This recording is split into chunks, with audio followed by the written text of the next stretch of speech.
Eu já fui a amiga 10 de 10, mas virei 9 de 10 quando parei de beber.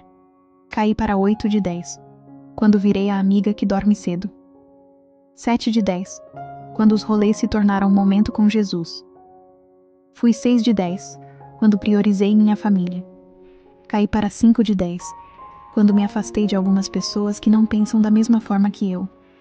4 de 10 quando passei a valorizar Deus, família, trabalho e estudos.